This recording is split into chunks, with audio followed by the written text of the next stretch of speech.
सोचिए एक ऐसे मुल्क के बारे में जो आज उसी ग्रोह के साथ हालत जंग में है जिसे उसने खुद अपने हाथों से बनाया था। ये एक ऐसी जंग की कहानी है जिसका शायद किसी ने तसव्वुर भी नहीं किया था और इसकी जड़ें कई दहाइयां पुरानी पॉलिसियों में हैं।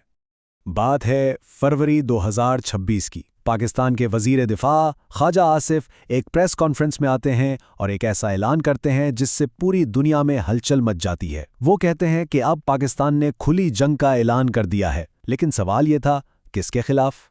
और दुश्मन कोई और नहीं बल्कि पाकिस्तान का सबसे पुराना, सबसे करीबी इत्तेहादी अफगान तालिबान था। जी हां, वही तालिबान जिन्हें पाकिस्तान ने खुद बनाया, पाला पोसा और इक्तदार तक पहुंचाया।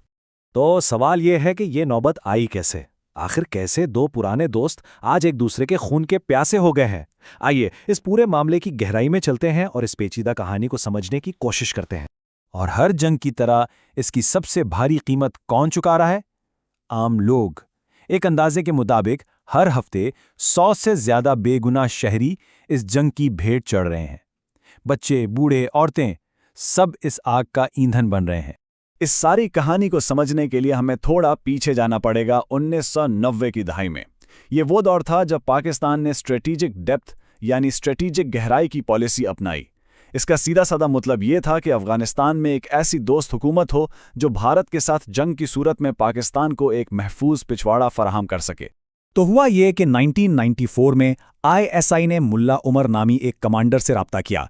डील बहुत सादा थी, पैसा, हथियार और ट्रेनिंग हमारी, बदले में अफगानिस्तान तुम्हारा।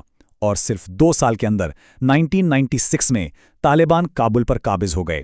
फिर 2001 में अमेरिका आया और तालिबान की हुकूमत ख़त्म हो गई। लेकिन जैसे ही 2021 में अमेरिका वापस गया, तालिबान दोबारा काबुल के तख्त पर विराजमान थे। और ये इस कहानी का सबसे दिलचस्प हिस्सा है। अगले 20 साल तक पाकिस्तान ने एक नाकाबिले यकीन डबल गेम खेला। दुनिया के सामने वो दहशतगर्दी के खिलाफ जंग में अमेरिका का सबसे बड़ा मुत्तहिदी था, लेकिन दर पर्दा वो तालिबान को न सिर्फ महफूज पनागाहें दे रहा था बल्कि उन्हें हर तरह की मदद भी फराहम कर रहा था। तो जब 2021 में तालिबान वापस आए, पाकिस्तान में तो जैसे जश्न का समा था। इस वक्त के वज़ीर आज़म इमरान खान ने यहाँ तक कह दिया कि अफ़गानों ने ग़ुलामी की जंजीरें तोड़ दी हैं। इस्लामाबाद में बैठे लोगों को लगा कि उनका मंसूबा कामयाब हो गया है। लेकिन एक ऐसी चीज़ थी जिसका हिसाब पाकिस्तान ने नहीं लगाया था। वो ये कि मजहबी जुनून से जो ताकत पैदा होती है वो किसी के कंट्रोल में नहीं रहती, वो अपने ही उसूलों पर चलती है। और बहुत जल्द ये ताकत खुद पाकिस्तान के गले पड़ गई। और यहीं से कहानी में एक नया किरदार दाखिल होता है, तहरीक तालिबान पाकिस्तान यानी TTP। ये भी दरअसल अफ़गान तालिबान की ही एक शाख थे, लेकिन इनका मकसद अफ़गानिस्तान नहीं बल्कि पाकिस्तान था। इनका सिर्फ एक ही एजेंडा था, पाकिस्तान की हुकूमत को ख़त्म करके वहाँ शरीयत नाफिज करना। TTP ने पाकिस्तान को बेशुमार जख्म दिए हैं, लेकिन एक जख्म ऐसा है जो शायद कभी नहीं भरेगा। 16 दिसंबर 2014, पेशावर का आर्मी पब्लिक स्कूल। उस दिन TTP के दहशतगर्द स्कूल में दाखिल हुए और उन्होंने चुन चुन के बच्चों को निशाना बनाया। 132 बच्चे, जिनकी उम्रें 8 से 18 साल के दरमियान थीं। ये पाकिस्तान की तारीख के स्याह तरीन दिनों में से एक था। और 2021 में अफगान तालिबान की वापसी के बाद तो जैसे TTP को खुली छूट मिल गई। आप खुद देखें, 2024 में दहशतगर्दी से 2236 हलाकतें हुईं और सिर्फ 1 साल बाद 2025 में ये तादाद तकरीबन दुगनी होकर 4001 तक पहुंच गई। और यहीं आकर सारी सूरत हाल एक अजीब गोरख धंधे में फंस जाती है। पाकिस्तान का सबसे बड़ा दुश्मन TTP अफगानिस्तान में बैठकर पाकिस्तान पर हमले कर रहा है, और उसे पनाह कौन दे रहा है? पाकिस्तान का सबसे पुराना दोस्त अफगान तालिबान। तो सवाल ये उठता है कि आखिर अफगान तालिबान अपने ही भाईबंद TTP के खिलाफ कार्रवाई क्यों नहीं करते?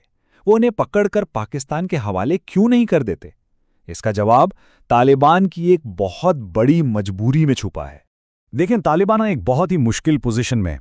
अगर वो पाकिस्तान के कहने पर TTP के खिलाफ एक्शन लेते हैं तो TTP के हजारों लड़ाके फौरन उनके सबसे बड़े दुश्मन यानी दाइश खुरासान में शामिल हो जाएंगे, और ये तालिबान के लिए एक बहुत बड़ा खतरा होगा।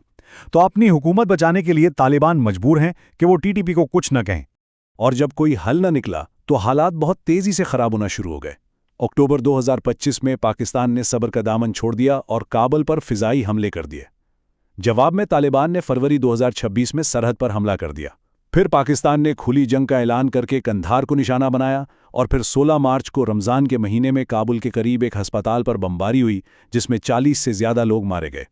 यानी जो आग पाकिस्तान ने दहाइयों पहले लगाई थी, इसके शोले अब खुद उसके अपने घर तक पहुंच चुके थे। 30 साला हिकमत अमली का नतीजा एक ऐसी जंग की सूरत में निकला जिसका कोई फौजी हल नजर नहीं आता। तो अब फौजी सूरत हाल क्या है? सच तो ये है कि दोनों में से कोई भी ये जंग जीत नहीं सकता। पाकिस्तान के पास बेहतरीन फजाइया है, लेकिन वो अफगानिस्तान में ज़मीनी जंग कभी नहीं जीत सकता। दूसरी तरफ तालिबान गुरिल्ला जंग के बादशाह हैं। उन्होंने रूस और अमेरिका जैसी सुपर पावर्स को शिकस्त दी है, लेकिन इनके पास कोई रिवायती फौज नहीं है कि वो पाकिस्तान का मुकाबला कर सकें। और अब आते हैं इस कहानी की सबसे बड़ी और शायद सबसे तल्ख सितम ज़रीफ़ी पर। पाकिस्तान का मकसद क्या था? अफगानिस्तान को भारत के खिलाफ स्ट्रेटेजिक गहराई के तौर पर इस्तेमाल करना। और हकीकत क्या है? आज वही तालिबान हुकूमत भारत के साथ अरबों डॉलर के तिजारती और इंफ्रास्ट्रक्चर के मुआहदे कर रही है। तो बात घूम फिर कर वहीं आ जाती है। पाकिस्तान ने तालिबान की आग जलाई, इसी आग से टीटीपी का शोला भड़का, उस शोले ने पाकिस्तान को जलाया और अब पाकिस्तान अपनी ही लगाई हुई आग को बुझाने के लिए पूरे अफगानिस्तान को आग लगा रहा है। लेकिन एक सवाल आज भी जवाब तलब है कि इस ना खत्म होने वाली आग में मजीद कितने बेगुनाह इंसानों को जलना पड़ेगा।